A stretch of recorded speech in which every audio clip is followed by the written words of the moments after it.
Assalamualaikum warahmatullahi wabarakatuh. Kembali lagi di channel Portal Dimensi dan tentunya masih bersama saya Kang Slamet di sini.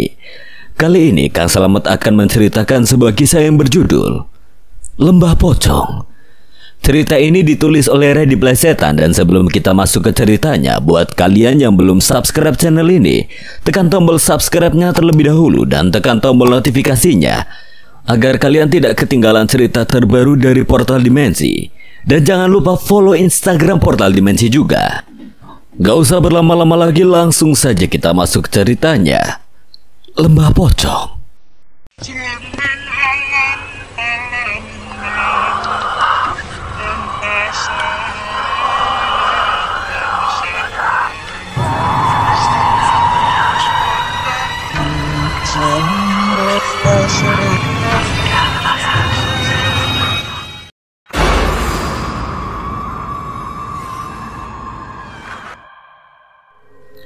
Suara-suara mereka mulai mendekat. Dari dalam hutan yang gelap itu muncullah bara api yang mengarah pada kami, melesat tepat seperti anak panah. Menghindar, itu pocong ludah api. Pocong ludah api lagi. Aku mulai muak dengan mereka. Tanganku mulai mengumpulkan energi yang akan aku lesatkan melalui mata tombak cahaya. Aku bersiap dengan apapun yang datang kali ini. Tanah yang kami pijaki bergetar. Badang benar, mereka ada banyak. Mereka adalah pasukan. Pocong wadon, tubuhnya tinggi kurus, mendarat tepat di hadapan kami. Wajahnya yang tidak berbentuk itu menyeringai, matanya mencuat seolah ingin jatuh. Kain-kain pocongnya yang compang-camping dan lusuh. Kita bertemu lagi, Arya Siketiwangi. Datanglah pasukan yang ia bawa, para penunggu gunung Merapi dengan energi yang berbeda-beda. Aku mulai tidak yakin bisa menghadapi mereka dengan sekali serang. Apalagi sosok pocong wadon itu. Bagaimana ia tahu namaku? Tatkala Badang mendekat, ia bisikan satu nama yang membuatku tersentak. Itu Nurwayu Sengkolo. Jantungku lepas, sontak aliran darah berhenti sehingga tubuhku membiru lemas. Dia kenapa berbeda lagi? Tatapan mata Badang yang ragu menjadi bentuk kekhawatiran tersendiri bagiku. Ia adalah bagian diriku. Lalu apakah aku sendiri bisa menghadapi sosok-sosok sebanyak ini bersama dengan iblis yang membawanya? Iblis yang menjadi musuh bebuyutanku, Doro Ayu Sengkolo. Ingat boy, kalau kita nggak bisa mengalahkan mereka, kita nggak bisa keluar dari sini. Sial, harus berhadapan dengannya sekarang. Energiku sudah terkuras hampir habis, dan baru kusadari ternyata iblis itu begitu pintar. Ia menyusun strategi, pintar membaca kondisi, pergerakanku semuanya diketahui olehnya. Lantas apakah menyelamatkan Makfur akan menjadi impianku semata? Aku tidak yakin pada diriku, tapi aku yakin pada Tuhan. Maju Badang. Mata tombak cahaya melesat berkali-kali sebanyak harapan yang aku bungkam. Aku harus bisa menyelamatkan Makfur. Berkali-kali mata tombak lepas dari genggaman tangan, namun tidak ada satupun yang berhasil mengenai mereka. Justru sosok-sosok yang kutargetkan dengan mudah menghindar atau menghilang. Sebenarnya mereka itu apa? Aku mulai tak kuasa menyerang mereka. Nafasku pula tercekat. Mereka tidak memberiku jeda untuk menghirup udara segar. Sial. Mati satu tumbuh seribu. Kurasa peribahasa itu cocok digunakan di saat-saat seperti sekarang, yang mana ketika seranganku melumpuhkan satu sosok, tak lama sosok lain terpanggil. Aku melesat jauh ke depan. Mata tombak cahaya yang sudah aku genggam berhasil menusuk sekaligus 5 sosok yang berjajar. Bagus boy, teruskan. Aku yakin kali ini kena. Dengan sigap mataku tertuju tajam pada 3 sosok bahu reksa. Sosok buta perut buncit dengan kuku tajam serta tangannya yang gempal, rambut panjang dan kusut tidak pernah terkena air. Mungkin saja mereka rupa-rupa yang tidak pernah merawat diri jika saja menjadi manusia. Sasaran empuk. Entah mengapa aku begitu yakin bahwa mereka senyatanya lemah. Aku lompat. Serangan menukik berhasil mengejutkan mereka sehingga tidak sempat untuk menyerang. Aku salah, kakiku tidak mendarat dengan sempurna. Tumbuhannya tergelincir oleh batu berlumut membuat tubuhku terhuyung, kemudian jatuh beberapa senti ke depan. Sial. Wajahku terjorok, tergores bebatuan kasar sehingga darah segar dapat kuhirup melalui lubang-lubang hidung. Teramat anjir. Dari kejauhan aku dengar langkah Badang dengan suara nafasnya yang memburu. Yang memanfaatkan waktu untuk menghampiri aku yang sudah tergeletak dengan mata terpejam. Boy, gila kamu, apa yang terjadi? Pertanyaanmu itu paling gak bantu aku berdiri dulu. Tapi aku salah meminta pertolongan pada Badang yang akhirnya hanya tertawa menatapi aku yang kesulitan berdiri. Terus saja begitu. Sesaat kemudian bola-bola api dari semburan ludah pocong itu melesat mengenai Badang.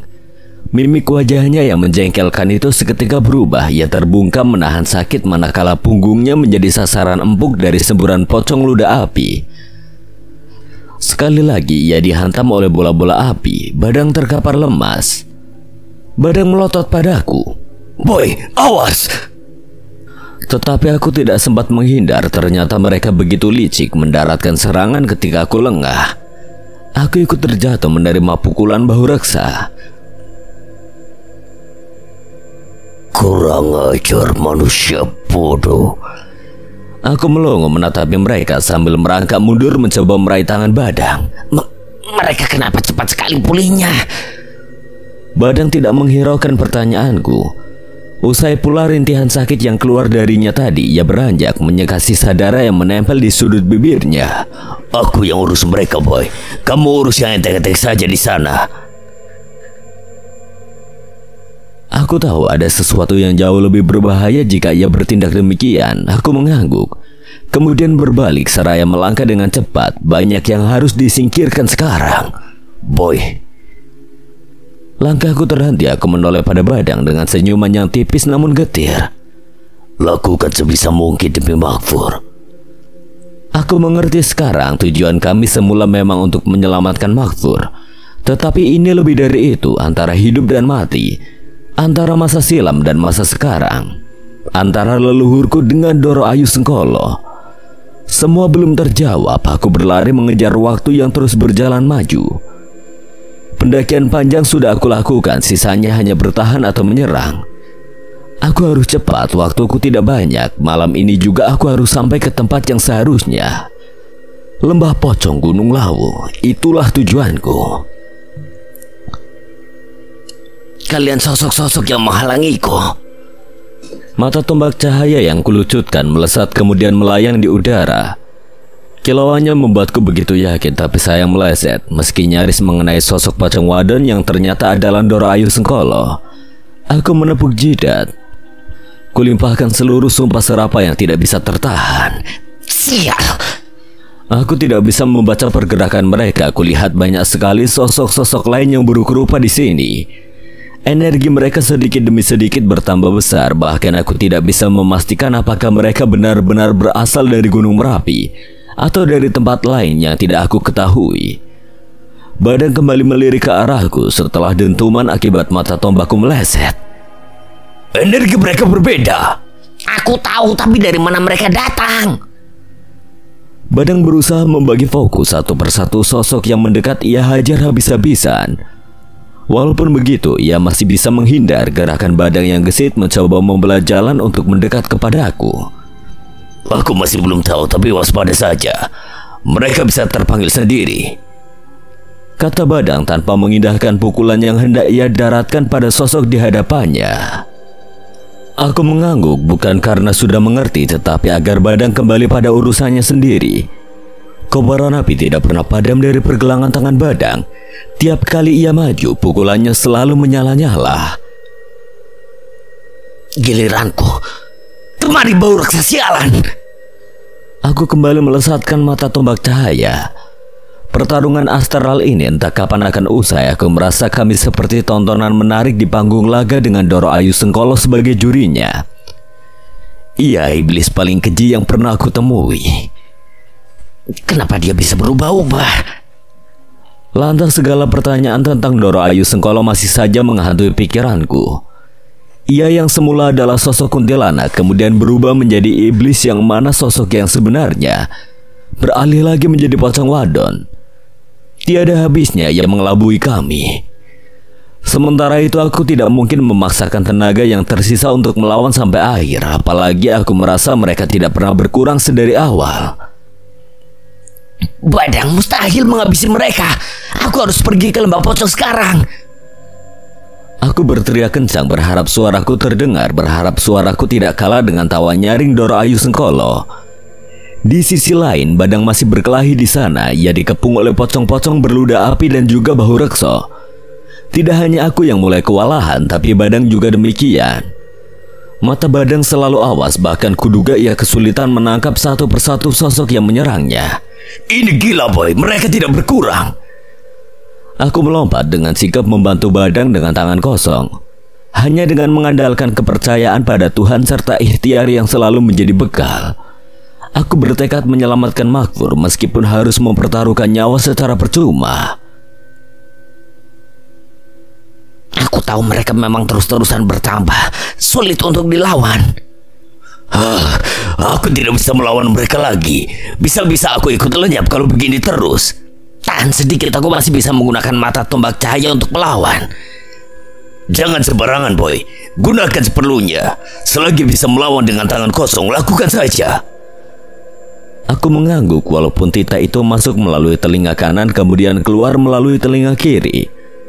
Bagaimana mungkin aku melawan dengan tangan kosong, sedangkan sosok-sosok di hadapan kami jelas memiliki taring bahkan kuku yang tajam untuk menyerang. Apa bedanya dengan mata tombak yang aku pergunakan sebagai senjata untuk melawan? Yang satu lagi boy. Aku mengikuti Badang. Tenaga yang tersisa kami gunakan untuk menyerang, tidak lain untuk mengulur waktu. Kami benar-benar dikepung, entah berapa banyak sosok yang ada di sekitar kami. Namun kurasakan semakin lama mereka bertambah banyak, tidak ada habisnya. Terus boy, aku rasa selama kita melawan dengan tangan kosong, jumlah mereka berkurang. Mendengarnya, mataku langsung memindai pergerakan serta jumlah mereka. Kamu benar, mereka berkurang. Aku kembali mengambil langkah lebih awal bersamaan dengan mata tombak cahaya yang kembali melesat.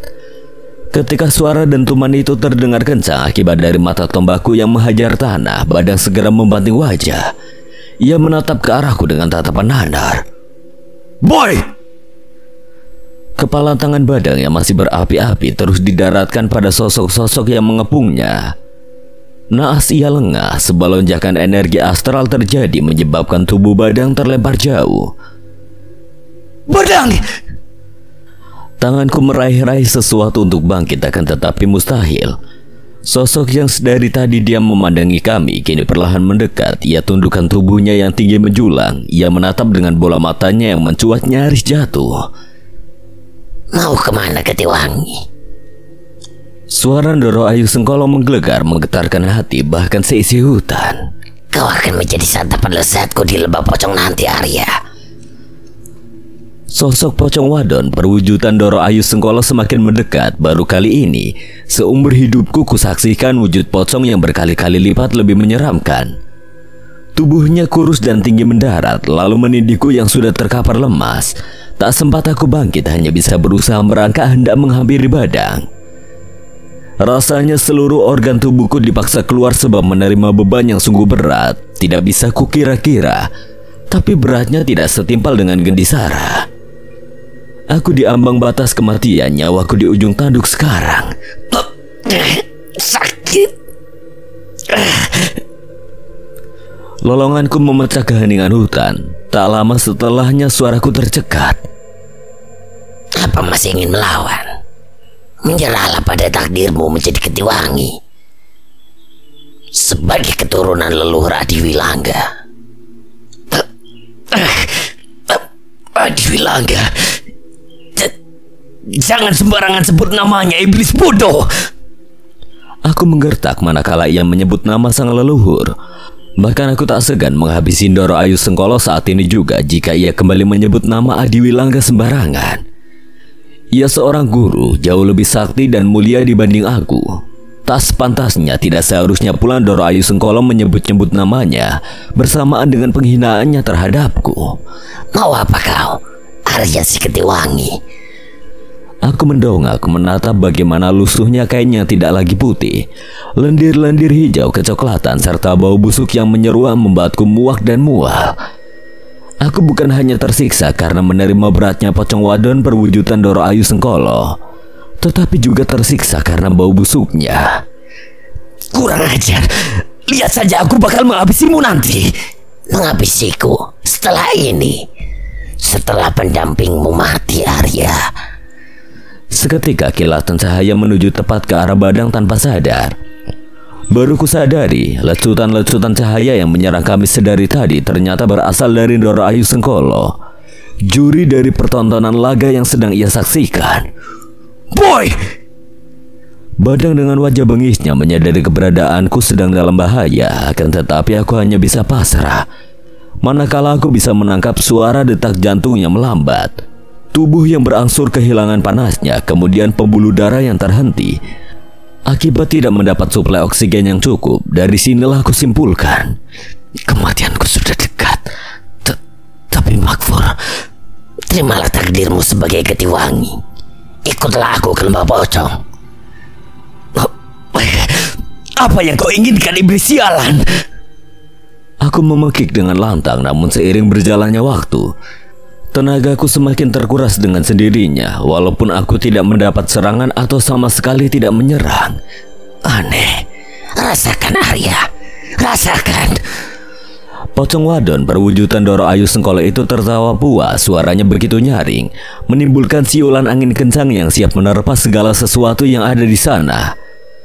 Mataku terbelalak ketika Doro Ayu Sengkolo tertunduk. Aku dapat melihat dengan jelas bagaimana rupa wajahnya yang hancur dan busuk. Nyaris tidak berbentuk, belatung-belatung yang menggerogoti wajahnya mulai berjatuhan di hadapanku.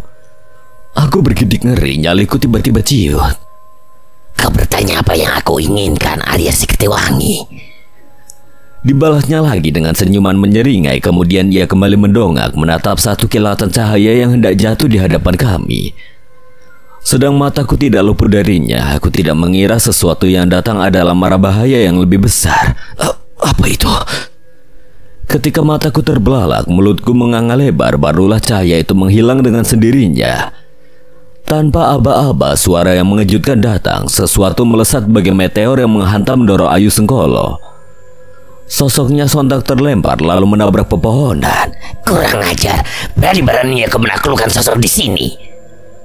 Pandanganku langsung mengarah pada Badang yang mendekat dengan wajah bengisnya. Kurang ajar kau berani-beraninya menyentuh Kimpoy. Badang dengan lantang menantang Doro Ayu Sengkolo dengan tinjuan api yang masih menyala-nyala. Ia bagi menggenggam bara api yang diambilnya dari kawah gunung Merapi. Dengan sigap satu pukulan tinju api Badang melayang. Ia mendaratkan pukulannya tepat pada Doro Ayu Sengkolo. Mata Badang menyorot tajam. Ia mendongak, kemudian ia fokuskan tatapannya pada Doro Ayu Sengkolo yang mulai bangkit. Sosok iblis itu memperbesar ukuran tubuhnya berkali-kali lipat lebih besar. Badang maju perlahan meski tidak terdengar, tapi hentakan kakinya menimbulkan gemuruh. Kilatan-kilatan petir mengikuti setiap Badang melangkah. Aji Brajamusti. Badang berlari seketika petir menyabar-nyabar, bahkan suaranya saja berhasil membuat bulu kuduku menegang.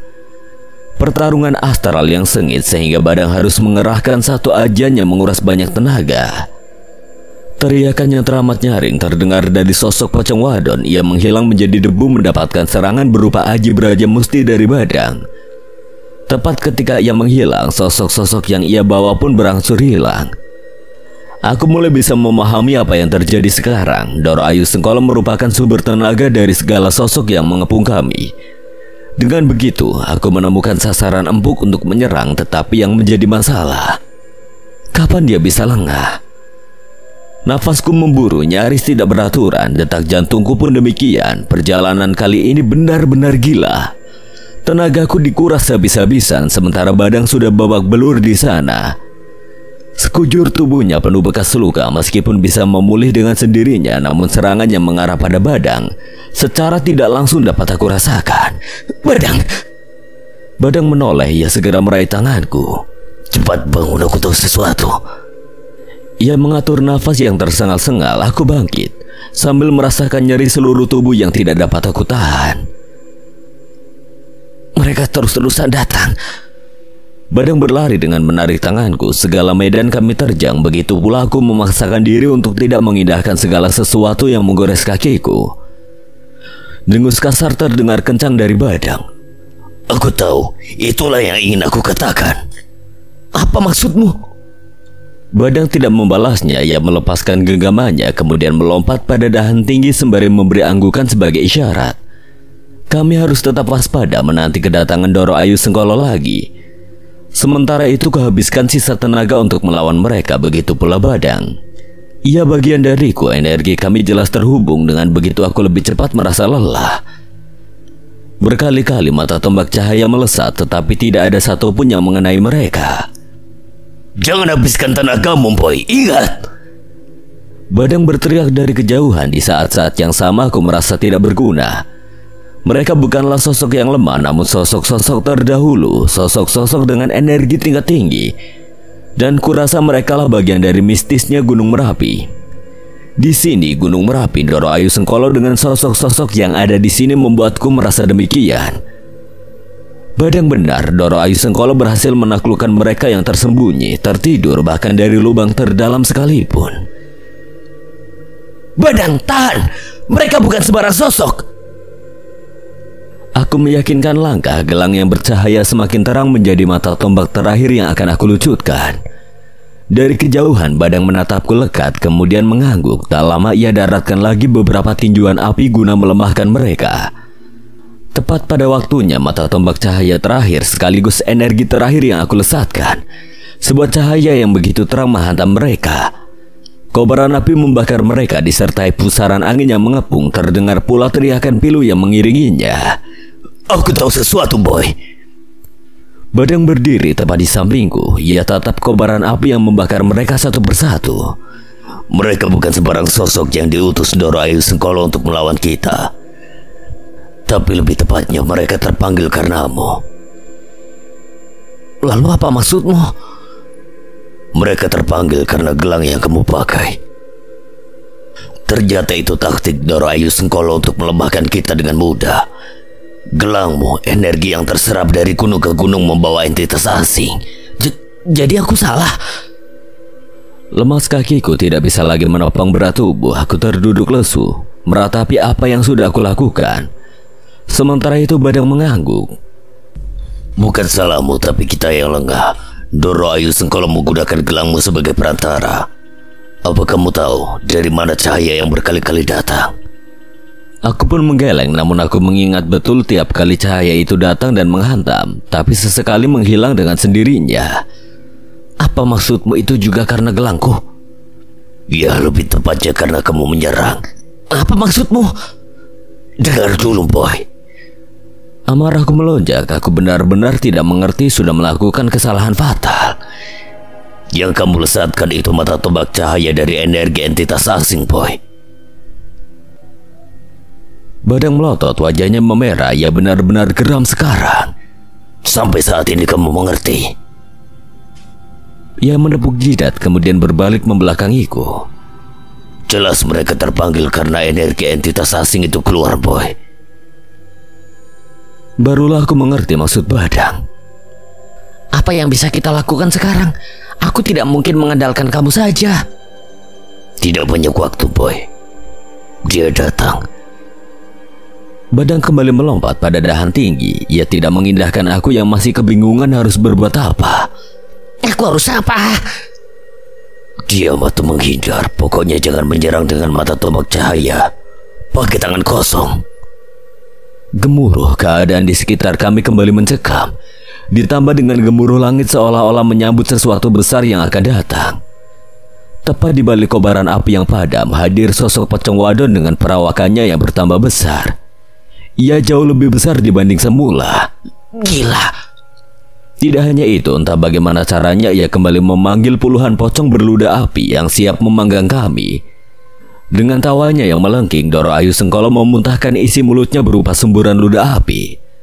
Sungguh aku tidak dapat menahan panasnya kobaran api yang hampir saja menyentuhku. Badang meraih tanganku. Ia membawaku lari sebisa mungkin. Gawat, kita tidak mungkin melawan mereka sekarang.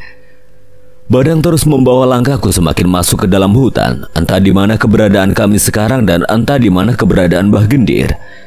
Kami benar-benar hilang arah. Hanya satu harapan kami sekarang, yaitu bertahan. Aku tidak mungkin mati sekarang sebelum membawa Makfur pulang.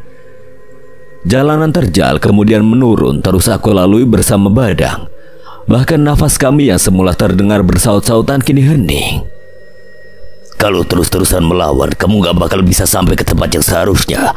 Makfur butuh pertolonganmu di sana, boy. Sebelum tenagamu habis dan sebelum mereka menemukan kita, kamu harus pergi lebih dulu. Pergi kemana? Gak mungkin aku turun sendiri tanpa Mbah Gendir. Soal Mbah Gendir biar aku yang urus, tapi jauh lebih penting mengirimmu pergi sekarang. Kalau kamu masih ada di sini, aku bakal lebih sulit untuk melawan mereka karena kamu yang membuat mereka terpanggil. Jantungku berhenti sepersekian detik mendengar pernyataan Badang. Tidak sampai di situ saja. Tatapannya yang mengisyaratkan sesuatu mendalam membuatku semakin tertunduk. Entah apa yang ingin ia lakukan sekarang, aku pun pasrah. Duduk, boy. Titah Badang segera aku lakukan. Angin di sekitar kami kembali berhembus kencang. Dari puncaknya hawa dingin merambat turun. Tulang belulangku membeku. Aku tidak berkutik di hadapan Badang yang sudah duduk bersila. Apa yang akan ia lakukan sekarang? Suara gemuruh masih saja terdengar, disertai dengan raungannya tidak henti-henti memecah keheningan malam. Di mana aku? Pukul berapa ini? Aku kian berteman dengan sepi, gundah dan gusar mengenai keadaan Makfur yang tidak aku ketahui secara pasti. Ditambah lagi keberadaan Mbah Gendir yang tidak terlihat batang hidungnya sedari tadi. Jiwaku dipeluk ketakutan, rasa gagal serta kekecewaan masih menghunus. Manakala terdengar siulan dari arah semula kami berdiri, barulah Badang menepukku dengan kencang. Yakin, boy, harus yakin. Hatiku gentar, bagaimana mungkin aku berkelana seorang diri, apalagi tidak tahu kemana Badang akan mengirimku pergi. Tepukan yang mendarat sekali lagi membuatku terhenyak. Sekarang. Aku pun mengangguk seraya mau menjamkan mata. Kurasakan aliran energi yang merasuk dalam tubuh. Hawa yang dingin perlahan menjelma menjadi sesuatu yang menyakitkan. Badang mulai menggenggam kedua tanganku dengan erat ketika aku rasakan nyeri di sekujur tubuh. Tahan, boy, sedikit lagi. Telingaku terbuka lebar sehingga suara parau dari Badang pun terdengar jelas. Ia mengerahkan seluruh tenaganya untuk mengirimku ke satu tempat. Apa itu aji yang terakhir miliknya? Sayup-sayup terdengar hentakan yang mendekat ke arah kami. Tidak lama setelahnya disusul teriakan Doro Ayu Sengkolo. Kemana Getewangi? Getewangi! Badang menguatkan genggaman. Kuku-kukunya nyaris menusuk kulitku sehingga terasa perih. Aku meringis kesakitan sedangkan Badang merintih. Nafas yang tersengal-sengal menjadi bukti ia tengah berusaha keras. Ia mengeluarkan satu ajian yang ia sembunyikan demi mengirimku menuju satu tempat yang sulit ditembus. Dengan begitu aku kembali menjelajah ruang dan waktu astral tanpa batas. Bayangan-bayangan mengerikan serta ingatan yang terus diulik menjadi tantangan tersendiri. Yang mau tak mau harus kuhadapi selain merasakan sakit luar biasa akibat aliran energi berbeda yang turut menyiksa.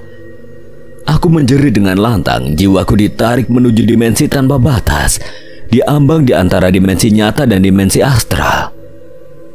Aku tidak bisa lagi mendengar suara Badang ataupun merasakan keadaan sekitar. Yang aku rasakan sekarang hanya sakit. Badang mengirimku kemana? Pertanyaannya tidak segera bertemu dengan jawabannya. Di sisi lain, sedari tadi pikiranku menerka akan dibawa ke tempat seperti apa. Dentuman yang terdengar tak jauh dariku menjadi pesan bahwa aku sudah tiba ke tempat yang seharusnya.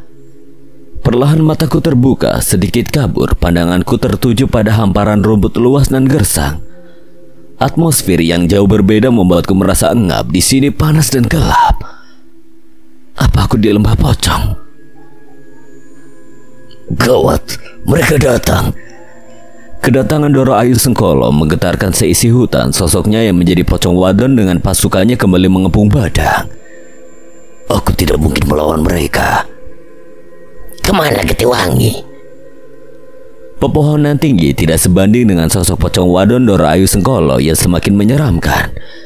Perawakannya tinggi dan kurus, lidahnya menjulur panjang. Ketika ludah pocong itu menetes, maka akan menjelma menjadi kobaran api. Di sisi lain, Badang sudah kewalahan untuk melawan. Sisa tenaganya ia habiskan untuk mengirim Kim Boy menuju lembah pocong. Aku harus pergi. Sebisa mungkin Badang berlari, tapi tetap saja tidak bisa menghindar dari pocong-pocong berludah api yang terus mengejar. Mustahil bisa lepas dari kejaran mereka.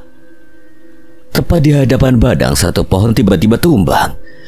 Doro Ayu Sengkolo murka dilibatkannya angin yang seolah menjadi badai malapetaka. Dengan mudah pepohonan di sekitar Badang roboh dan tumbang. Sial, kalau gini jadinya aku bakal sulit lari. Berkali-kali semburan ludah pocong itu hendak mengenainya, namun dengan lincah Badang menghindar, melompat dari satu pohon ke pohon lain. Sembari mengulur waktu, ia harus melarikan diri.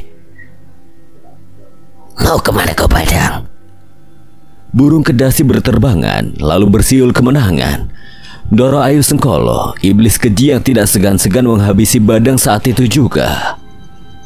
Dari kejauhan, sorot senter mengarah pada Badang. Di balik semak-semak yang bergerak tidak beraturan, seorang lelaki tua hadir di baliknya, nafas yang tersengal-sengal, tubuh yang rapuh karena mendaki serta menjauhi kejaran sosok-sosok tidak menentu.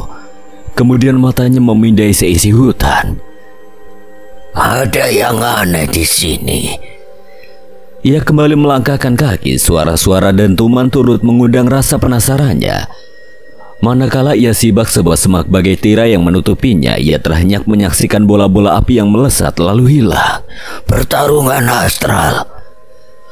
Lama ia terdiam di sana memandangi bagaimana bola-bola api itu muncul. Tidak lama setelahnya lenyap di telan malam. Ia tidak bisa menyaksikan secara jelas dari mana, tetapi ia begitu yakin bahwa di hadapannya sekarang sedang terjadi perang astral. Aku harus melakukan sesuatu. Semak yang menghalangi kembali ditutup. Ia pun duduk bersila seraya bergumam merapal mantra. Yang ia cari ada di sana, jawaban mengenai seseorang yang sebelumnya berpisah dengannya. Energi Kim Boy, tapi dia tidak ada di sini. Mata lelaki tua itu terpejam, terus terpejam semakin dalam. Dengan begitu dapat ia saksikan bagaimana pertarungan astral yang sedang berlangsung di hadapannya. Membenarkan dugaan tentang seseorang yang dicarinya, hanya saja tidak ada Kim Boy di sana. Justru yang ada hanya pendampingnya, yaitu Badang. Kemana Kim Boy? Mbah Gendir mengerenyit. Ia tidak hentinya bertanya kemana keberadaan Kim Boy. Ia tidak merasakan energinya ada di sana. Apalagi tersisa Badang yang melawan sosok-sosok pocong berludah api yang dibawa oleh Doro Ayu Sengkolo. Aku tidak bisa terlibat langsung dengan Badang. Harus cari Kim Boy lebih dulu. Penerawangan ia lakukan mengendus jejak keberadaan Kim Boy yang lenyap secara tiba-tiba. Akan tetapi penerawangan yang ia dapatkan justru membuatnya terperanjat. Tidak mungkin. Hamparan rumput gersang, langit gelap tanpa penerangan, engap dan panas. Mbah Gendir dapat merasakan semua itu melalui penerawangannya. Kim Boy sudah berada di lembah pocong. Seketika matanya terbuka lebar. Ia rasakan gemetar tubuh yang tidak dapat ditahan. Kini ketakutannya menjadi nyata. Bukan hanya keadaan Makfur yang dilihatnya, tetapi juga Kim Boy yang berkelana seorang diri tanpa ia tahu sedang menghampiri sesuatu yang jauh lebih membahayakan. Bahaya, bisa-bisa dia mati kalau Badang lenyap. Mbah Gendir bangkit, tatapannya tertuju pada seseorang yang hampir mati melawan pasukan pocong ludah api. Selangkah demi selangkah Mbah Gendir memantapkan niatnya untuk membantu Badang. Aku juga bisa mati kalau melawan. Tanpa berlama-lama Mbah Gendir melipat tangan di depan dada sambil kembali memejamkan mata. Suatu mantra dirapal, angin yang berhembus kencang membawa gemuruh langit semakin parah. Dengan begini mereka bisa lenyap hanya dengan ajian ini. Kim Boy harus bertahan, Makfur harus diselamatkan. Hujan mengguyur deras disertai petir yang menjabar-nyambar. Medan energi yang berbeda dapat melumpuhkan sosok-sosok yang mengepung Badang. Dengan begitu, Badang akan lebih mudah menghabisi mereka, termasuk Doro Ayu Sengkolo. Kurang ajar, di mana Ketiwangi? Hujan. Badang beranjak, tidak diindahkannya rasa sakit yang bersarang di ulu hati. Itulah saat yang tepat, saat-saat yang bisa ia manfaatkan. Tinjuan api berkobar-kobar, tidak ingin kalah, tidak ingin padam. Ia lesatkan tinjuan terkuatnya pada sosok yang nyaris menghilang. Doro Ayu Sengkolo kelabakan. Siapa yang memanggil hujan? Satu persatu pocong ludah api yang dibawa oleh Ndoro Ayu Sengkola menghilang, apalagi karena serangan pamungkas badan dengan tinjuan api yang mendarat mengenai titik terlemah Ndoro Ayu Sengkola. Pocong sialan! Lolongan Ndoro Ayu Sengkola membangunkan seisi hutan. Burung-burung berterbangan. Kelelawar keluar dari tempat persembunyiannya. Gunung Merapi menjadi medan pertempuran astral sekarang. Bantuan secara tidak langsung datang pada Badang. Ia terselamatkan, namun di sisi lain keadaan Kim Boy terancam. Tenggorokanku tercekat, kakiku terasa lemas, juga dengan harapan yang sudah pupus. Aku tidak tahu menau di mana keberadaan Makfur, seolah aku sedang dikurung dalam ruang hampa. Dari tadi aku hanya menyusuri lembah demi lembah tanpa tahu di mana ujung jalan, di mana persimpangan dan lain-lain, hanya hamparan rumput lapang. Bisa-bisa aku kehilangan kewarasan jika terus berada di tempat seperti ini. Kurebahkan tubuh di atas rerumputan yang menusuk bagai duri. Seketika bau abu merasuk dalam paru-paru. Debu-debu hitam menghambur saat diriku merebah. Tempat aneh. Tiada hentinya aku merasa sendiri sembari menatap langit kelabu. Hanya ada beberapa bintang.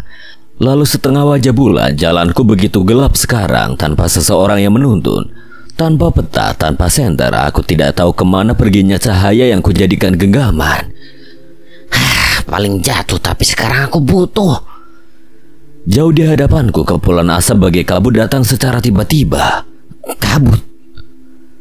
Tidak lama secercah cahaya timbul dari balik kepulan asap tersebut. Aku salah. Aku salah menduga bahwa itu pertanda baik, namun senyatanya aku kembali dipertemukan dengan sesuatu yang tidak aku mengerti. Secercah cahaya tadi berkobar menjadi api. Semakin lama lidah api itu merambat dengan mudah melahap rerumputan yang kering aku pijaki. Gila, apa lagi ini? Tanpa aba-aba aku terhenyak, kepulan asap semakin tebal. Tidak ada ruang pula untuk menghirup udara segar, sebab kini rongga dadaku dicemari dengan asap dari kobaran api yang sekejap menjadikan tempat tersebut menjadi neraka dunia. Merah menyala-nyala bangku. Aku terus berlari manakala hamparannya aku pijaki nyaris dilahap. Tidak ada sudut teraman untuk bersembunyi. Tempat apa ini? Gejolak emosi semakin menguasai. Aku terus berlari, memaksakan diri untuk bersembunyi, tetapi mustahil.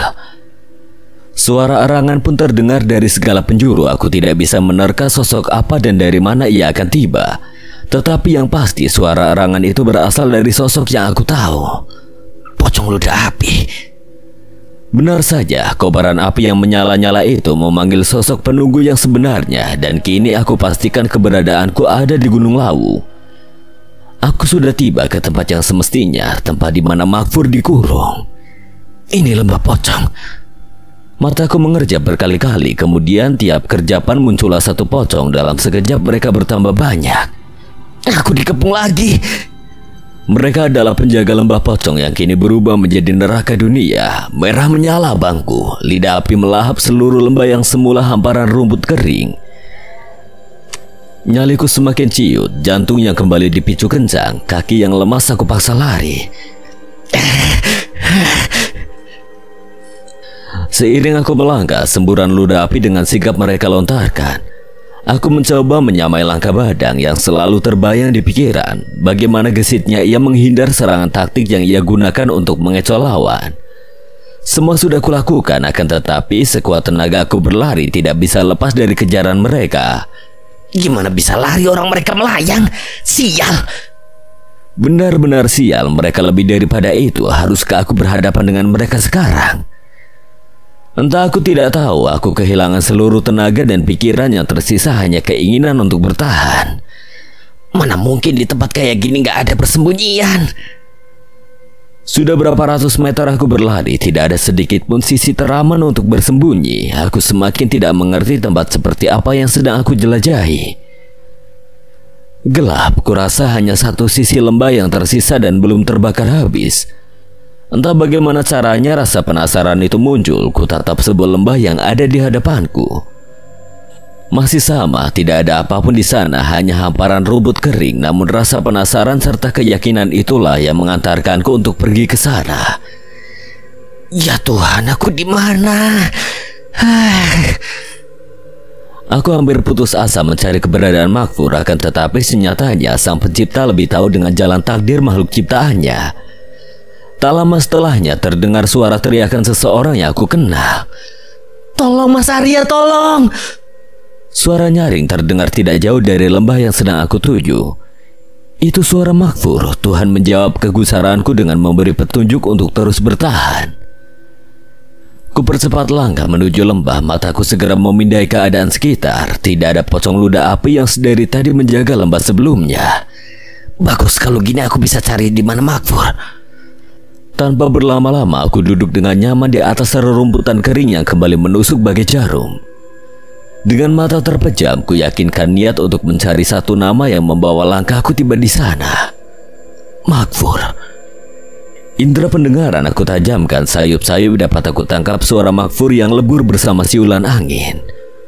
Halus nan lembut, kali ini dapat kurasakan sentuhan angin, namun segera timbul pertanyaan. Di manakah aku sekarang? Atmosfer yang berat tidak lagi aku rasakan. Apa aku terlempar lagi ke alam nyata? Sejujurnya aku tidak merasakan perbedaan atau bahkan peralihan dimensi astral maupun dimensi nyata. Kurasa sama saja, bedanya kali ini aku bisa menghirup nafas dengan lega. Entah karena rongga paru-paruku sudah muak menghirup asap dari neraka dunia, atau mungkin memang aku terlempar ke alam nyata. Mas Arya, tolong! Sekali lagi teriakan Makfur berhasil menggugah hatiku. Fokus penerawanganku mengarah pada sebuah tempat yang tertutup, dinding-dinding bebatuan yang basah dan lembab. Namun hawanya begitu panas, semakin masuk barulah tampak celah-celah bagaikan gua dengan kubangan yang siap menyemburkan api setiap saat. Di sanalah Makfur berada, di kepung ribuan pocong ludah api yang menjaganya, tempat yang menjadi neraka dunia setelah lembah yang aku pijaki tadi. Di sana tempat yang sebenarnya. Seperti sebelumnya, satu singgasana menjadi tempat singgahnya iblis yang memimpin para pocong ludah api. Tidak lain adalah pocong wadon perwujudan Doro Ayu Sengkolo di alam yang berbeda. Hatiku teriris manakala menyaksikan bagaimana Doro Ayu Sengkolo mempergunakan Makfur, meski sampai saat ini aku tidak tahu pasti apa yang ia inginkan dan apa yang ia butuhkan dari orang-orang yang diutus menjadi Getiwangi, termasuk aku.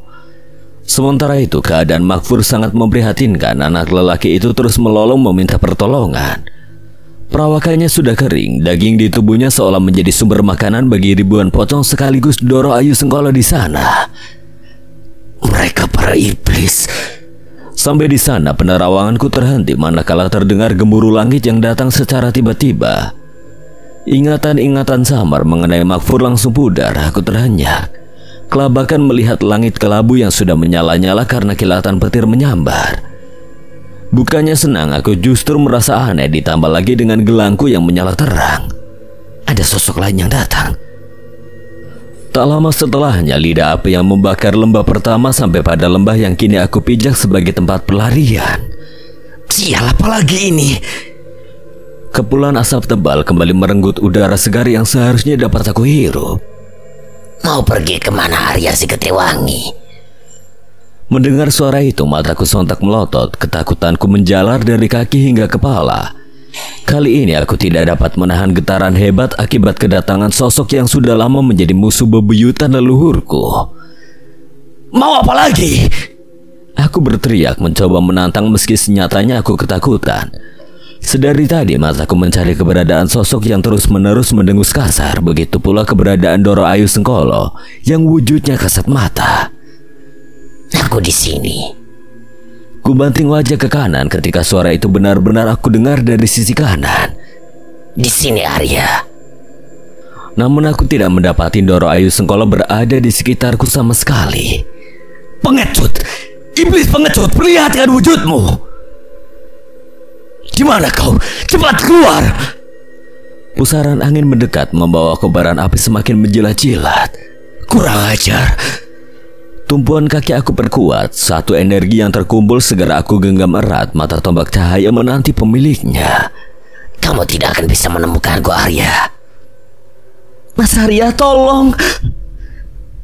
Suara Makfur membuat hatiku semakin pilu. Jangankan meraih tangannya untuk aku ajak pulang, melihat di mana berada saja tidak. Yang pasti ia bukan dikurung di sini. Tetapi aku salah. Aku sudah menginjak lembah pocong yang menjadi tempat Doro Ayu Sengkolo menyembunyikan Makfur. Lantas di mana ia aku tidak menemukan tempat dalam penerawanganku. Dinding-dinding batu yang basah dan lembab, kubangan air yang siap menyemburkan api kapan saja, di mana adanya tempat seperti itu di lembah pocong. Hingga jilatan api itu berhasil membakar kulit, aku tetap tidak berkutik sebab berkutat pada keadaan Makfur di sana, di balik sebuah tempat yang tersembunyi. Ini saatnya kau ikut denganku, Arya Seketewangi. Aku berpasrah pada Tuhan meskipun tubuhku diserbu api. Tapi sedikit pun aku tidak merasa panas, justru merasa sejuk. Aku bisa menghirup udara segar dengan bebas, rasa kantuk yang datang mengantarkanku pada alam bawah sadar. Tubuhku tergeletak di bawah lautan api yang tidak kunjung padam. Aku membiarkan diri tenggelam sambil terpejam. Akan tetapi, terus saja panggilan Makfur menjadi alasan untukku bertahan. Parau suaranya menjadi pilu yang menghunus jantungku serta jiwaku. Tunggu aku di sana, Makfur. Aku bangkit juga berlari demi mencari celah yang tersembunyi di balik lembah yang kini aku singgahi. Entah mengapa aku begitu yakin ada satu tempat yang belum aku temukan di sekitar sini. Sial. Padanganku berangsur kabur, sudah terdapat beberapa luka yang bersarang di tubuhku, rasanya perih dan sakit. Tak secercah petunjuk yang bisa mengantarkanku tiba di tempat yang seharusnya. Lembah pocong ini tertutup asap, ditambah lagi kobaran api yang terus menjilat-jilat membuat atmosfer di tempat yang aku pijaki semakin tipis. Aku tidak dapat bernapas lega, manakala rongga paru-paruku sudah penuh dengan asap hasil pembakaran. Hasil neraka dunia ciptaan Doro Ayu Sengkolo. Matilah, Arya. Terima nasibmu. Terimalah nasibmu sebagai Ketiwangi. Hidupmu akan berakhir sama seperti Aji Wilangga. Ketiwangi. Wajahku sontak terdongak mendengar satu nama yang disebut-sebut oleh Doro Ayu Sengkolo. Langit yang tampak kelabu kini tertutup kepulan asap. Di mana sebenarnya leluhurku berada? Ku ketahui bahwa dimensi yang aku singgahi bukanlah dimensi tempat Doro Ayu Sengkolo menyembunyikan Makfur, melainkan dimensi lain yang diciptakannya, dimensi astral pertama yang dijaga oleh pocong ludah api. Hanya satu cara untukku sampai pada tempat di mana Makfur berada. Aku harus kembali menuju perbatasan. Tempat semula pocong ludah api itu datang di lembah pertama tempatnya. Di sanalah gerbang dimensi astral bisa ditembus. Ini bukan hanya menyangkut Makfur, tapi juga menyangkut leluhurku Adi Wilangga. Aku beradu dengan lajunya api yang seolah mengekor kemanapun aku melangkah. Tidak dapat aku pungkiri bahwa hawa panas yang timbul membuatku semakin kewalahan. Jarak yang harus dituju menuju lembah pertama cukup jauh, sementara itu entah mengapa, entah dari mana aku merasa sesuatu menggetarkan tanah yang aku pijaki. Bumi bergejolak seakan hendak mengeluarkan isi perutnya. Dari dalam rongga-rongga tanah pula terdengar lolongan serta jeritan. Berkali-kali jeritan itu terdengar disertai dengan suara hantaman juga dentuman. Membuatku sontak bergidik ngeri. Sekejap aku terbayang diriku berada di alam terbawah, alam paling keji dan paling gelap, neraka dunia. Disinilah gambaran alam akhir yang akan dikunjungi manusia-manusia sebagai akibat dari perbuatannya di dunia. Tidak salah lagi aku dijebak. Doro Ayu Sengkolo menempatkanku di tempat yang berbeda. Mataku memindai jauh pada hamparan rerumputan kering yang kini menyala-nyala. Kemudian asap-asap kelabu kian menebal. Sial, dia sengaja. Barulah tampak dari kejauhan entah berapa banyak pocong ludah api berjajar. Mata mereka merah menyala menyorot ke arahku. Sepertinya mereka memang menunggu kedatanganku, menunggu aku untuk dipersembahkan pada Doro Ayu Sengkolo. Gelangku sudah bersinar terang, mata tombak cahaya sudah aku genggam. Seketika angin berhembus kencang mengusir kepulan asap yang menghalangi pandangan. Terdengar pula lecutan-lecutan cahaya yang kemudian menghantam sosok-sosok pocong ludah api di sana. Kiriman dari Padang dan Bagendir. Mataku menatap kemana arah lecutan itu mendarat, dan benar saja, mereka yang aku tunggu-tunggu sudah hadir, Badang dan juga Mbah Gendir. Tipisnya batas antara alam nyata dengan alam gaib menciptakan lonjakan energi astral yang begitu besar. Lalu muncul sebuah lecutan cahaya sebagai bentuk penyerangan di dimensi yang berbeda. Mustahil untuk masuk ke sini. Kusadari satu keanehan meski aku bisa melihat serangannya sekarang, tapi aku tidak bisa merasakan di mana keberadaan mereka. Ya, Mbah Gendir benar, tidak sembarang orang bisa masuk, bahkan sekedar menginjakkan kaki kemari. Lembah pocong berupa hamparan rumput kering, lengkap dengan bebatuan tajam yang kini menjadi bara api seluruhnya. Tempat yang tidak pernah terbayangkan olehku.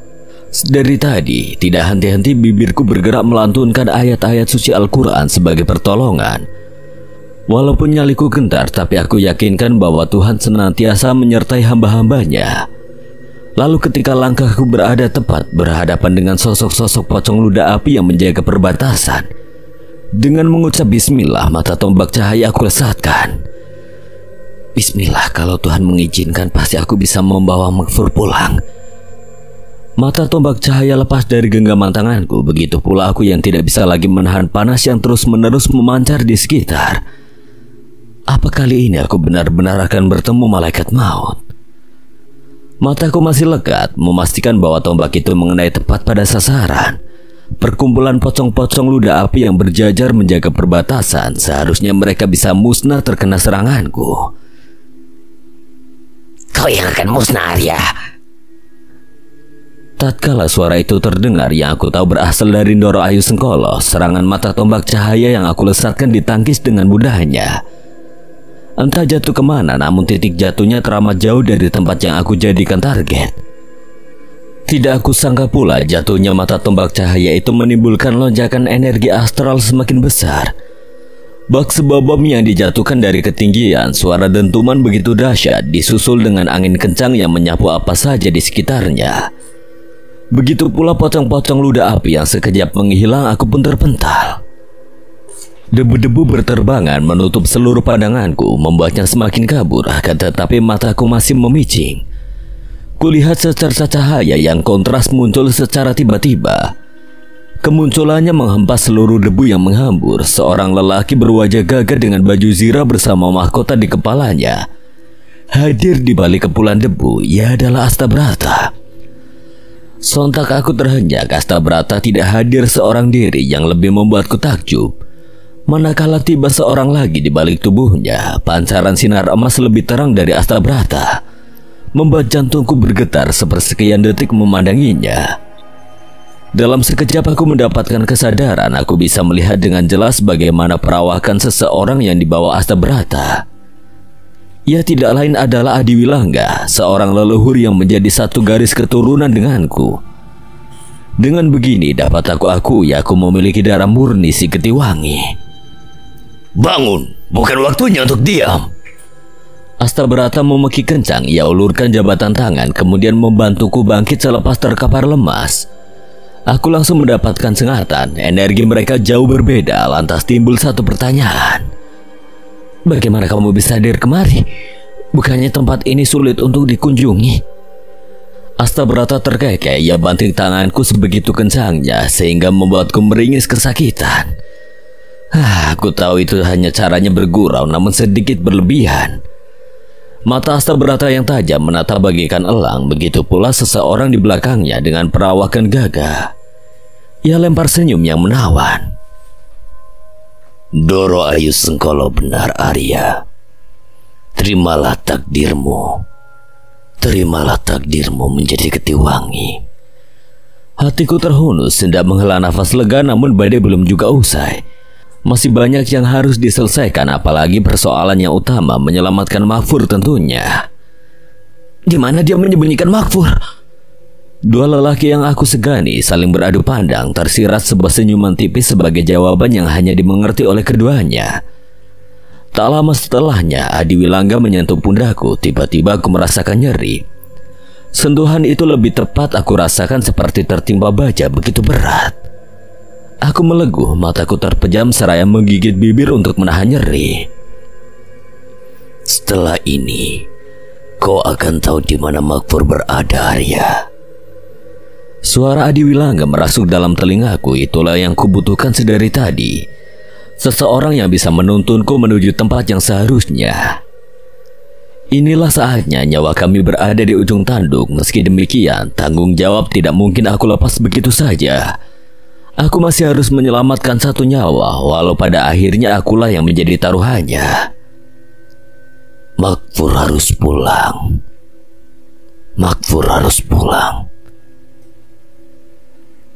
Kata yang terus-menerus terucap sebagai tanda bahwa tekadku tidak akan pudar di tengah jalan. Terimalah takdirmu, Arya. Terimalah takdirmu menjadi Getewangi.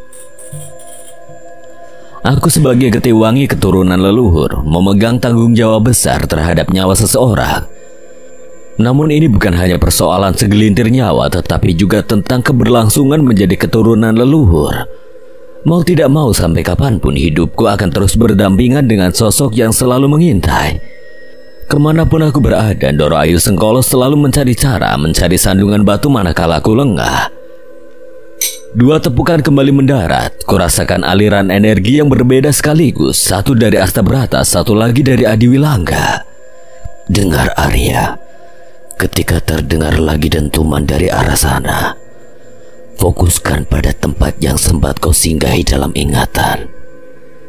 Aku mengangguk seraya mengerenyit, sedangkan pikiranku tengah memutar kilas balik mengenai tempat yang dikatakan olehnya. Mungkin saja tempat di mana Makfur dikurung. Ingat, Badang ada di sisimu. Dia yang akan menjadi teman seperjalananmu mencari keberadaan Makfur.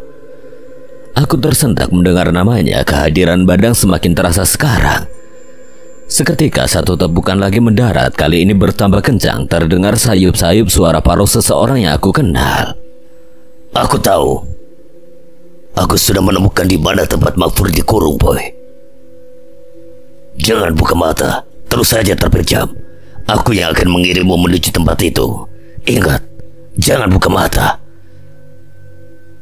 Gejolak perasaan serta emosi menjadi satu, mendominasi di saat-saat tidak menentu seperti ini. Hanya ada harapan dan doa yang bisa kulambungkan pada Sang Pencipta.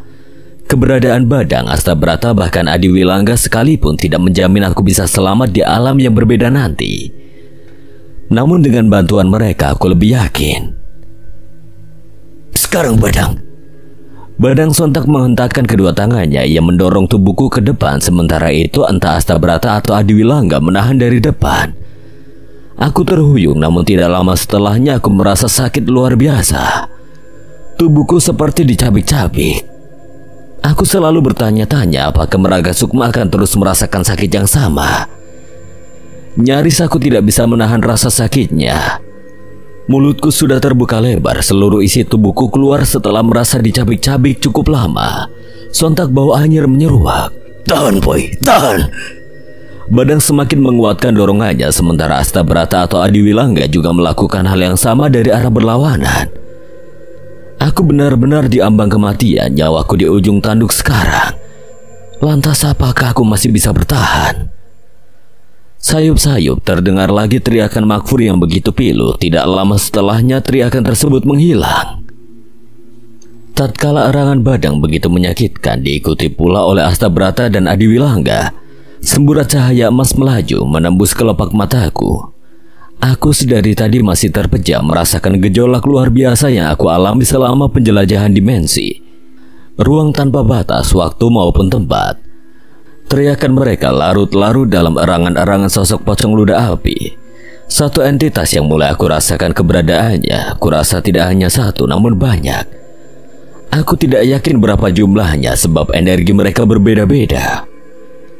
Kuduga jiwaku tiba di tempat yang seharusnya. Di sini terasa lembab sehingga nafasku perlu menyesuaikan dengan atmosfer yang semakin tipis. Tidak ada lagi suara Badang, Astabrata maupun Adiwilangga. Apakah aku tiba sendirian? Jantungku mulai berdegup kencang. Dengusan nafas kasar terasa dekat dan lekat, menembus bulu-bulu kuduk yang sontak menegang. Lama-kelamaan tempat yang aku singgahi terasa panas. Aku memberanikan diri untuk membuka mata, meskipun sebenarnya aku tahu apa yang akan menyambut. Siapa lagi kalau bukan sosok-sosok pocong ludah api? Tak lama kemudian aku menghela nafas cukup dalam. Ya Tuhan, kalau memang sudah Engkau gariskan, maka Makfur akan pulang. Kemudian aku membuka mata perlahan. Keadaan yang terlihat samar. Aku tidak dapat menyaksikan secara jelas sosok-sosok yang berlalu, kemudian menghilang. Mereka tengah menyambut kedatanganku. Lantas aku mengerjap. Kupindai sekitar di saat yang bersamaan mataku tersorot ke awang-awang, seolah tengah melambungkan sepenuh harapan pada Tuhan. Bukan tidak mungkin aku menyelamatkan Makfur kali ini, hanya saja rasa tidak siap serta kecewa terus saja mengganggu.